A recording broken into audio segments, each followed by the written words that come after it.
Well, thank you, Nathan, and thanks to all of you. Thanks to the press for being here. Thanks to the students for letting us invade their classroom here today. It's a computer class, computer animation as I understand it. And we're going to have a little course in civics to go along with it. So you're going to multitask a little bit today. I want to recognize the Lieutenant Governor that's here with me, my partner, and a person who's done a lot for the state of Utah and helped us put together this budget. My leadership team here, my Chief of Staff, Derek Miller, and where's Allie, my Communication Director and Deputy Chief of Staff, and just many more. We won't take time to. President Bioto, we're just honored to be here with you, too, and appreciate all the work that Salt Lake Community College does. Dave Bueller, my Education Director, Kristen Curl, and my Office of Management Budget Director, Chris Cox, and Martell. We're just happy to have our superintendent here too. So, and last but not least, Martin Bates, and this is his operation. He's the superintendent here. So, again, we're just honored to be with all of you, and I hope I haven't missed anybody. But this is an important day for us, and it always is when we roll out the budget.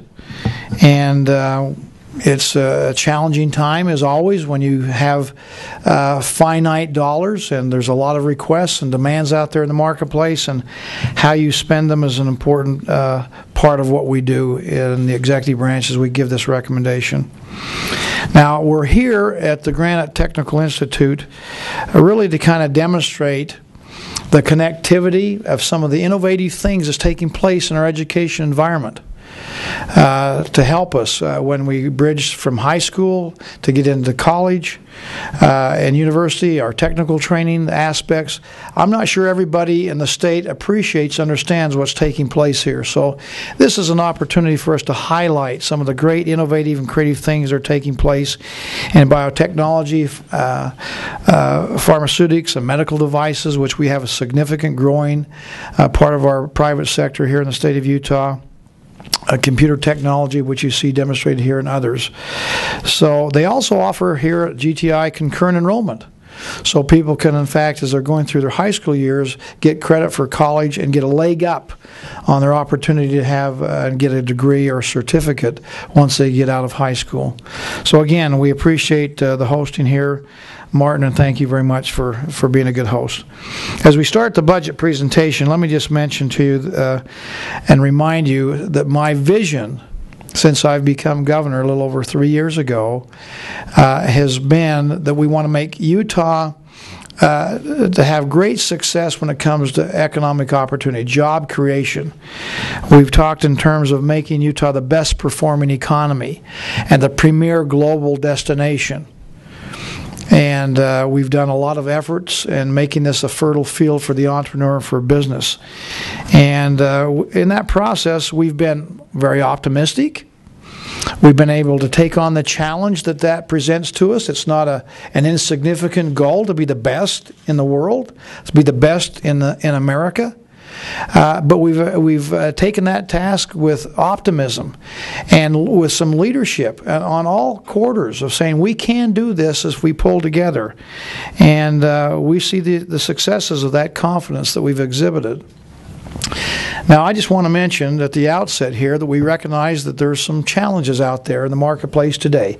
Every budgetary session has its own unique flavor and the unique challenges. This one this year is kind of unique in that we're doing very well as a state, and yet there's kind of a cloud on the horizon that comes out of Washington, D.C.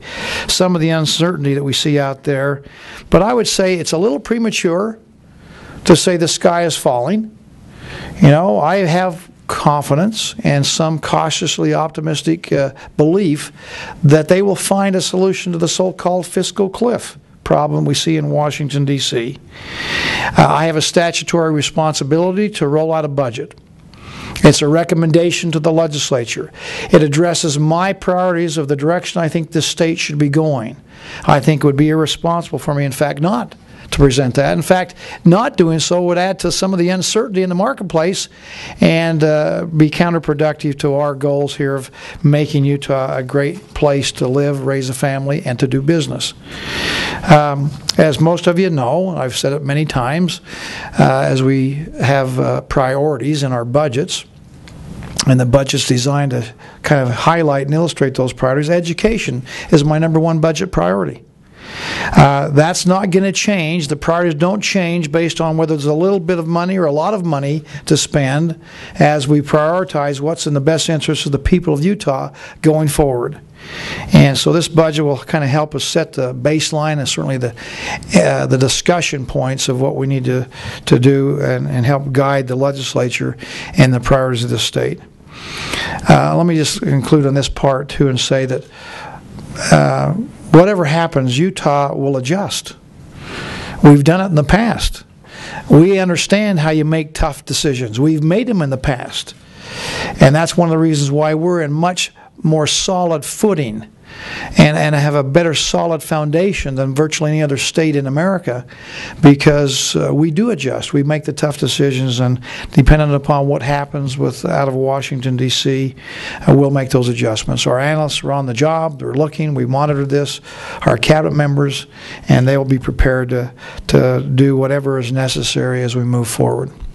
That being said, let me just say that our state's made great progress economically. When I came in, the unemployment rate was 8.3%.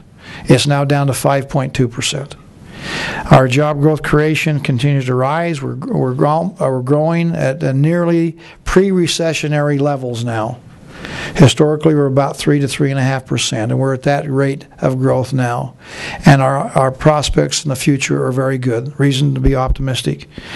In fact, we're not the only ones that are optimistic and believe in Utah. I'm pleased to announce here that as of 10 a.m. Utah time, Forbes magazine once again just announced that Utah is the best place in America for business and careers.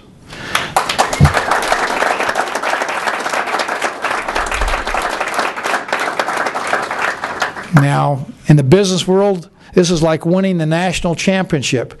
And we had done it twice before. This is a three-peat. Again, an indication that people recognize Utah is doing it right. This is a great place for business, for entrepreneurs, for an economy that can grow and flourish in spite of some of the uncertainties we see in this country and around the world. As part of that effort in the process, our executive team meets with the legislative team and gets what's called consensus numbers. They look at what's taking place in the marketplace and try to extrapolate what are the revenue streams going to be as we go forward into the future. The consensus number that we've come up with our economists and the fiscal analysts in the legislature is $421 million of new money.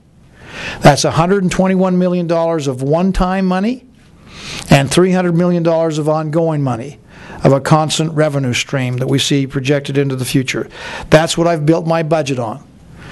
The budget proposal we're rolling out today is $12.8 billion as our total overall state budget. That's just slightly lower than what we did last year, consistent with our priorities of what we've done in the past and building upon our desire to have more education funding. Our state budget, the general fund and education fund budgets, total to be $5.4 billion. That's just slightly higher than what we've had in the past, and that's exhibiting the growth numbers that are taking place with the growing, expanding economy. Our economic growth is leading to increased revenues that come from a number of different sources. And okay, we got a slide over here. You can probably see that. More than half of our state funds come from income tax. Less than 1/3 of our overall revenue stream comes from federal monies. It's smaller than many people think. Again, we're pretty well self-supportive and self-funding when it comes to our budget and for the government services that we, the state, provide. When you break down how we spend the money in Utah, it's clear that education is our priority. 63% of the money that we spend in our state funds goes towards education. So the effort is really there. Of the monies we take in, clearly education has been a spending priority. As we grow the economy, as we see what's taking place, we have additional opportunity for us to provide help for people out there that are in poverty. The best thing we can do for people who are impoverished is to give them a good job. And so that's why the focus should be on growing the economy. As people have a job, they can take care of themselves. They can become independent to support their families and are less dependent upon government largesse. So again, our focus on the economy is extremely important. As we go forward with the budget process too, I'd just like to share with everybody that we have principles that guide us. We don't just pick numbers out of the air and think what are our pet projects and put money there. We in fact have guidelines that help us make sure that we put the budget together appropriately and representing what's in the best interest of the people of Utah and the taxpayers. Number one, we optimize our state budget to make sure that we optimize economic opportunity and job growth creation. So how we spend our money, how much we spend, where we spend it, the tax rates have a significant impact on the ability for us to have a healthy economy. We too live within our means. We don't spend more than we take in. We provide maximum return on the taxpayers' dollars. We look for efficiencies at every opportunity to be more efficient in providing the services that we the people think are important through the government. We avoid unnecessary debt, and we save for a rainy day, recognizing there's the ups and downs of the marketplace that occur. And fifth, we think long term. It's not just about now, it is in fact about tomorrow and beyond. Sometimes in politics we forget the long-term element when we put together our budgets. Well, specifically education is my number one budget priority, and you'll see this budget is consistent with that effort. The goal that we've developed here in this state is, we call it 66 by 2020, meaning that we want to have 2/3 of our adult population ages 20 to 64 to have some kind of post-high school certificate, associate degree, or full degree from any of our colleges or universities or applied technology colleges. That is a goal that we must achieve by 2020 if we're going to have our economy continue to expand. If we do not achieve it, our economy will underperform. So this goal is reflected in our budget. So I'm pleased to announce that in our budget for fiscal year 2014, more than $3.4 billion is put there for education. That's more than 63% of the entire budget of our state funds. Again, demonstrating our commitment. We have $2.6 billion that's going to go to public education. We have $812 million which will go to higher education. And I'm going to be taking 2/3 of the new revenue to put into our efforts with education. Again, correlates with our goal of 66 by 2020. 2/3 of our new revenues and education, again, aligning with our goal of 66 by 2020. That works out to be $297.6 million of new money which will go into public and higher education.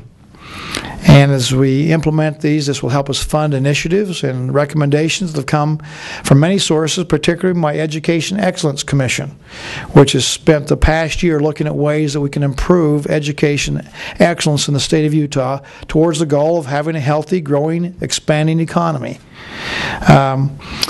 We have 13,254 new students expected in public education. So we're putting $95.7 million into that effort.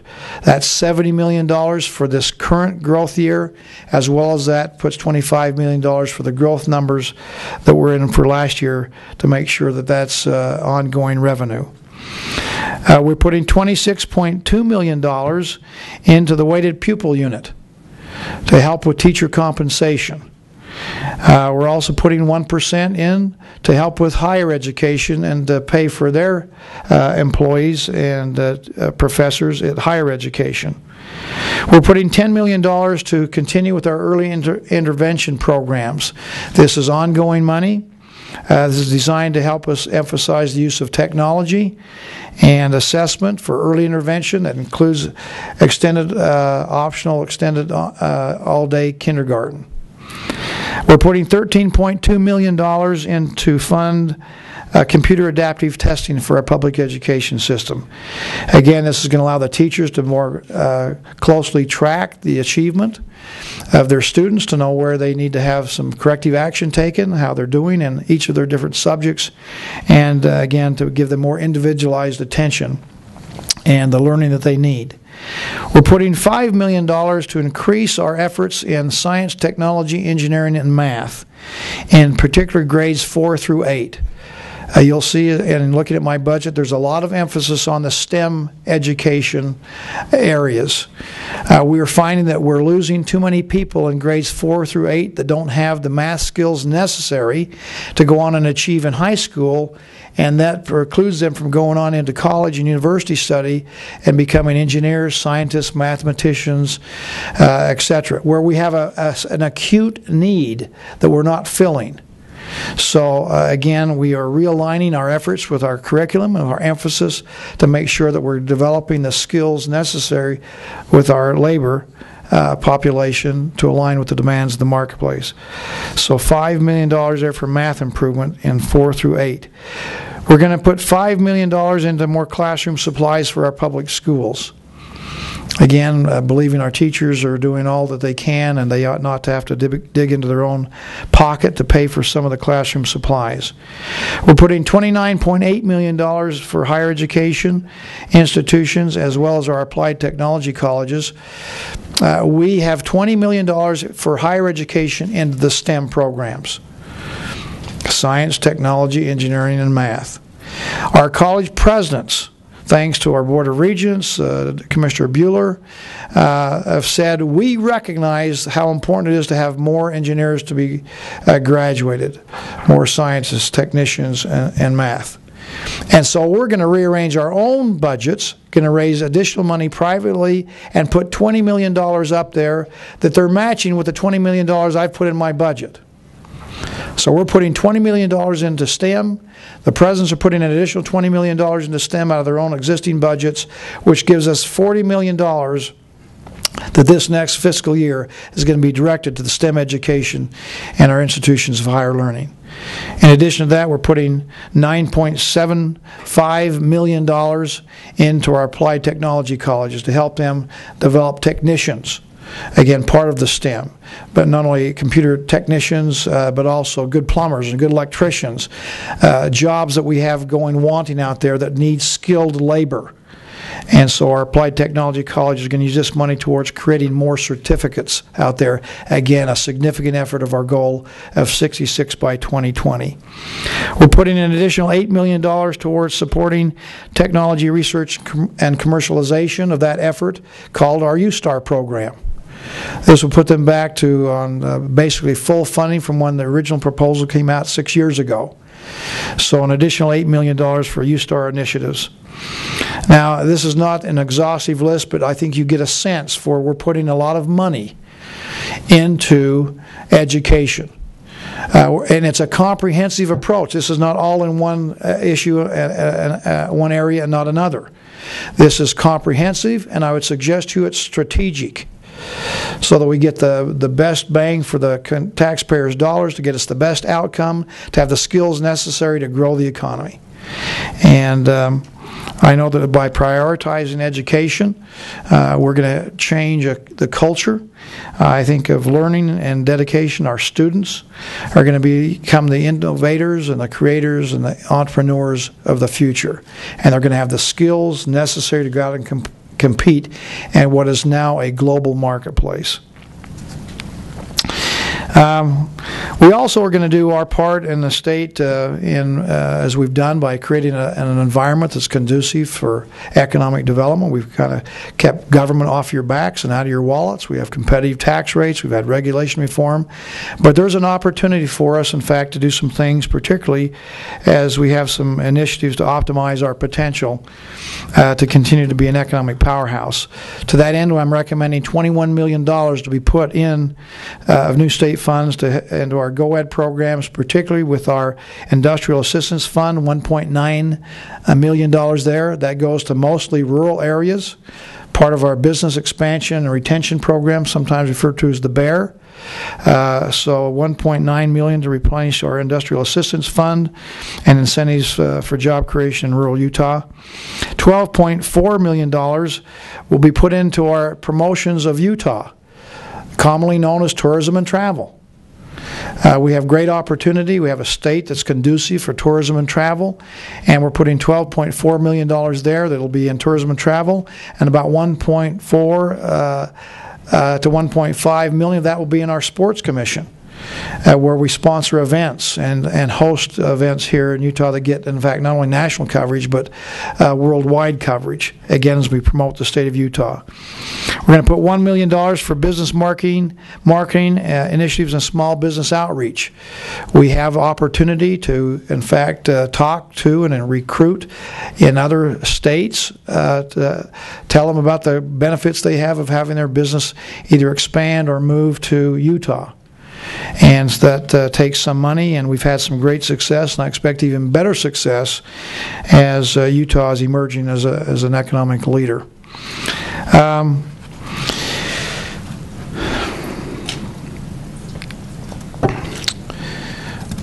Let me just maybe pause here and mention, and I think this is important for us to know as a state. We've tried to create an atmosphere that's conducive for the entrepreneur, a business-friendly environment. Forbes magazine recognized this again today, just an hour or so ago. We've been able to emphasize that the way you pay the bills is by growing the economy, not by raising taxes. There's the temptation out there, and you see it in other states. They've got a deficiency in their budget. They need more money for this or that other thing, and so they just raise taxes, going to the taxpayer as if there's an endless pot of money there. We've taken a different approach. We've said growing the economy, producing additional growth money from a healthy economy is the way to pay the bills. And the fact that we are estimating $421 million because of our healthy economy in Utah, I think proves that model does in fact work. And at the end of the day, as I mentioned in the beginning, we can't ignore things that are somewhat beyond our control that come out of Washington, D.C. We are faced the unique challenge of having a growing, prospering state, and the emerging prosperity that we see here, coupled with mounting national uncertainty that's taking place in Washington, D.C., because they have gotten away from principles of living within your means, not having unnecessary debt, trying to empower the private sector to grow the economy and create wealth and jobs. We haven't lost those principles here in Utah, and I believe if we stay true to those principles, our economy will continue to grow in spite of the challenges and forces that will come from elsewhere. We have some uncertainty in the marketplace, not only from the fiscal cliff, so-called, but from the implementation of the Patient Protection Affordable Care Act. We've been working very diligently as a state for the last over 2 years and asking questions, trying to get answers to how we implement and what are the costs of implementation and what flexibility do we have. Unfortunately, we still have many questions that are still not answered, and yet we're at the stage of having to implement things. So we're going to continue to look for answers and be very careful and cautious as we go about implementing the Affordable Care Act, as well as we work with our own congressional delegation and are optimistic about them finding some compromise on the fiscal cliff. But this uncertainty illustrates probably more than ever how important it is for us to rededicate ourselves as a state to sound principles. In spite of the buffetings of the marketplace out there and the cries of many, give me more, we need to make sure that we live within our means. We don't spend more than we take in. That we have our budget priorities in correct. Education, which helps us grow the economy. Not have unnecessary debt. Look long term. Save for the rainy day. Those principles that have guided us in the past are principles that we need to be steadfast in embracing as we go forward because of the uncertainty. Let me just conclude by just mentioning a few other things that probably are worth noting. We're going to work in every way we can to optimize government services. Government is different than the free markets. And it's probably appropriate that it is different. It's not business. And we're taking taxpayers' dollars that we need to treat with appropriate diligence and respect. In the private sector, competition makes you find new ways to do things, better ways. It forces you to innovate, find better processes, techniques, better goods and services. If you don't do that, then you will fail. Ultimately, bankruptcy may be in your future in the private sector. Not so with government. So we have to be extra diligent to say, let's see what we can do, because we are in effect a monopoly. We have competition with other states, but we need to find ways to be more innovative in our own processes, to do more with less. Utah's proven that we can do that. Over the last few years, we, in fact, have, through attrition, as we have the second fastest growing state in America today, second only to Texas, we have fewer employees today that work for state government than we'd had in the year 2001. We're finding efficiencies. We're going to continue to find efficiencies. This is going to be a new era of looking for ways to do things better. We can no longer say it's good enough. Good enough is not good enough. And we're going to have an era of operational excellence as we move forward. Some tidbits and some miscellaneous items. We're going to keep the state parks open. We're going to be able to fund the fire suppression that's taken place in one of the, if not the worst fire season we've ever had in our state's history this past year. We've got money put in there, $14 million for fire suppression costs, and $8 million for rehabilitation of those areas damaged by the fire. We're going to have to reseed. We've got efforts in eradication of invasive plant species to make sure our environment stays good in our rangelands and in our wilderness areas and our BLM lands, and with our federal government. Let me mention this, something that's probably important. That's bonding. Last year we didn't bond.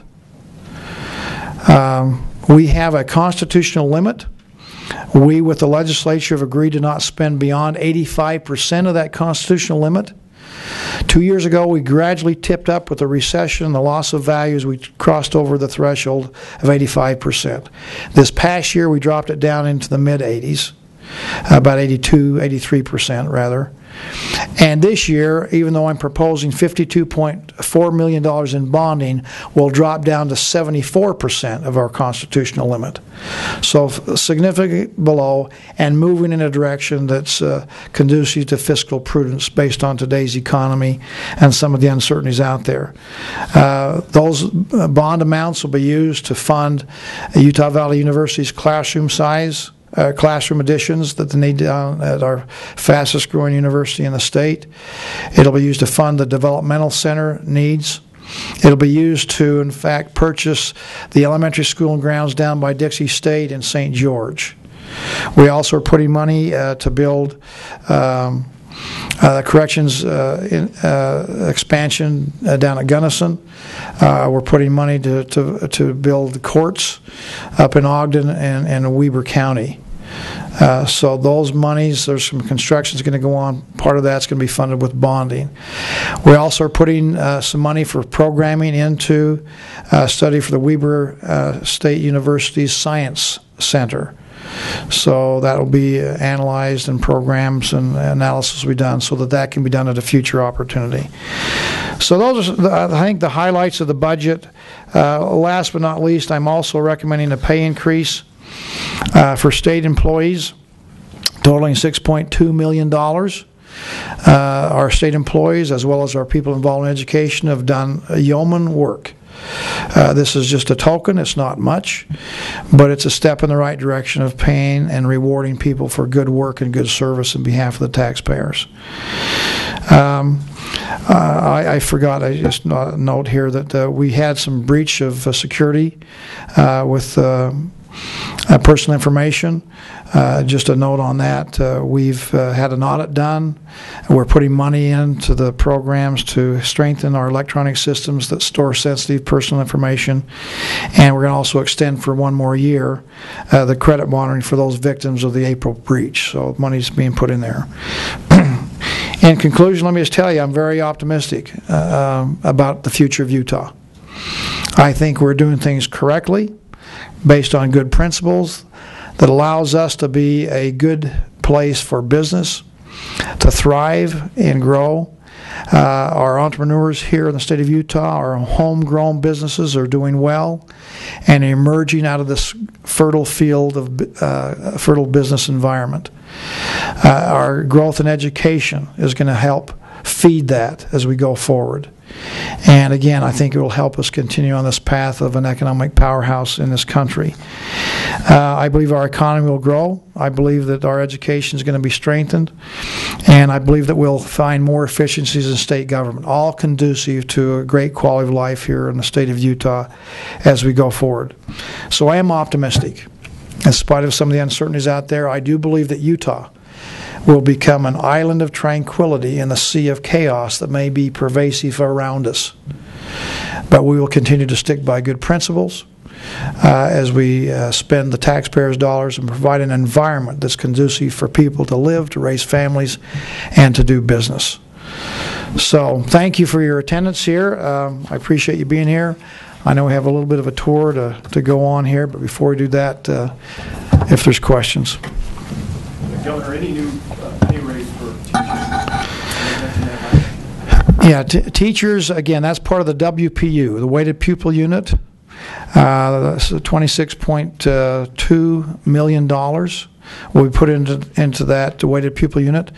We're not going to micromanage that. At least my proposal is not to do that. We have districts that have different challenges, different needs, and different emphasis. So the local school boards who represent those local communities and the superintendents and the principals, they'll make those decisions on how to put that resource together. But we're putting $26.2 million in the WPU for that, for compensation for teachers. Governor, were you able to address the budget shortfall from the miscalculation in student aid? Yes, that's part of the $297.2 million of new money that we put in here. I mentioned it earlier, probably didn't emphasize it enough, but $25 million of that is to replace the one-time money that we put in the special session with ongoing money. This is new money. And so part of the $297.2 million, part of the two-thirds of new money that's going into education, $25 million of it will take care of that structural imbalance that was created last year. What is the percentage increase for state work? It's basically 1%, just like higher education. It's all kind of like a 1%. We are giving some discretion on how that will be administered by the department heads, those that will decide that decision. Some of it's to just move everybody kind of up a little bit. But 25% of it's designed to eliminate or to bring parity to public sector workers who are 20% or below the market in the private sector. It's just out of kilter, and there needs to be some effort to make a more fair adjustment in some jobs. So that's how the 1% will be spent. Can you talk about the fiscal cliff and what impacts that might have on this budget? Well, you know, as all of you know, I was there I was there a year ago too. They're just as goofy then as they are now. I was there a week ago yesterday, and had a chance to do something somewhat historical. I met with the president, the vice president, the speaker of the House, the majority leader of the Senate, and our own congressional delegation all in the same day. Probably hasn't happened too often before. I have some cautious optimism. One, I think both sides agree, although there's some posturing going on, and this is kind of high-stakes poker. But they all recognize the worst thing that could happen is to do nothing. And that's a tax increase on over 90% of Americans, and the average is like $3,500. And for those between $40,000 and $60,000, it's $2,000 increasing taxes. So for a variety of reasons, that's just ought not to be acceptable to any reasonable, rational person, including politicians. I do believe that there's the difference is really how much are they going to emphasize on spending cuts. We all know that there's got to be some responsible spending cuts, entitlement reform. It's a spending problem more than it is a revenue problem. But revenue is a part of it. And President Obama acknowledges and is certainly proud to say, I won the election, and people knew I was going to raise taxes on the wealthy. So that's going to have to be a part of the compromise, and whether there's closing loopholes or raising tax rates, they're not that far off. It's more revenue and spending cuts combined. It's a simple thing, really. And I believe if they can come together on a compromise, the fact that we can bring closure to the issue and some certainty to the marketplace will, in fact, kickstart the economy. The biggest problem I hear about when I get around the country and around the state is uncertainty. It's not the tax rates. It's regulation reform where they create uncertainty in the marketplace. But I believe if they can come to a compromise, and I think that they can, that they'll create enough certainty that the economy will boom in spite of increased taxation on the wealthy. So I'm cautiously optimistic. There's no reason why they can't do it. It would be unconscionable if they did not do it. Governor, are you planning any new tax cuts or taxes on people? My budget proposal today is status quo. There's no tax increases in it. We have no plans for any tax cuts. I think we're kind of at the optimum level right now. Our economy certainly is flourishing. Whatever we've put in place here in Utah is working. And it's working better than virtually any state in America. There are some states that are having a little more success than us economically, and I emphasize a little. But they tend to be kind of energy states only, like a North Dakota, like an Oklahoma, like a Texas. The good news for us in Utah is we're much more diverse economically. We have about the 6th or 7th most diverse economy now in America. That's good news. We don't have all of our eggs in one basket. And all sectors are growing. The only sector that's not growing in Utah right now is government. So we've got an optimal situation here that I think, is working very well. There's really not a whole lot of reason to mess with it. You have time for one more question? Sales tax put back on food. That's going to be a discussion. Again, I think the principle that the legislature is talking about, which I agree, is broadening the base and lower the rate. That's a good principle for tax policy. Now, is now the right time to do some change with sales tax? I think remains to be seen. I think that one thing that we want to make sure is whoever is most vulnerable amongst us, those impoverished, there's got to be some kind of an offset. If you put tax back on food. By the way, taxes on other things that the impoverished people buy. They don't just buy food; they buy other things too. There needs to be some kind of an offset. I know that's part of the discussion going on. But my proposal is status quo on the tax policy. When we talked about the uncertainty of the Affordable Care Act and unanswered questions, how does this budget prepare Utah for upcoming changes in the Affordable Care Act? This last question. Okay. Flexibility has got to be a key to the successes of the states and this country. We're getting too much overreach from the federal government saying, do it my way. And yet, we have such different demographics. Let's just talk about the Affordable Care Act. We could talk about education. We could talk about transportation. We could talk about a myriad of things where we are in partnership with the federal government. I understand the importance of having a goal and an objective that we all share. But how we get there ought to be left up to the states. We can find innovative ways of doing things based on my own unique demographics. Healthcare, we have the youngest population in America. Our median age is 29.2 years of age. Compare my health care challenges that we have in this state compared to Florida, which has the oldest population in America. The approaches probably will be significantly different. We ought to have flexibility. I talk in terms of block grant. Just give us the money. We'll find, we're pretty smart people here in Utah. We have found many different ways that we think are more efficient and better and can save money. I've testified before Congress. We can take 20% less money and still get a better outcome for the recipient. We'll help you balance your budget. Our contractors building roads, and we're doing it better in Utah than probably about any place in America.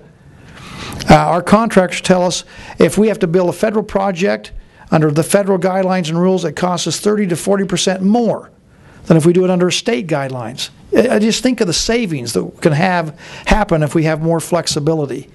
Democrats don't want to talk block grant. So I've said, let's not talk block grant. Let's just talk maximum flexibility.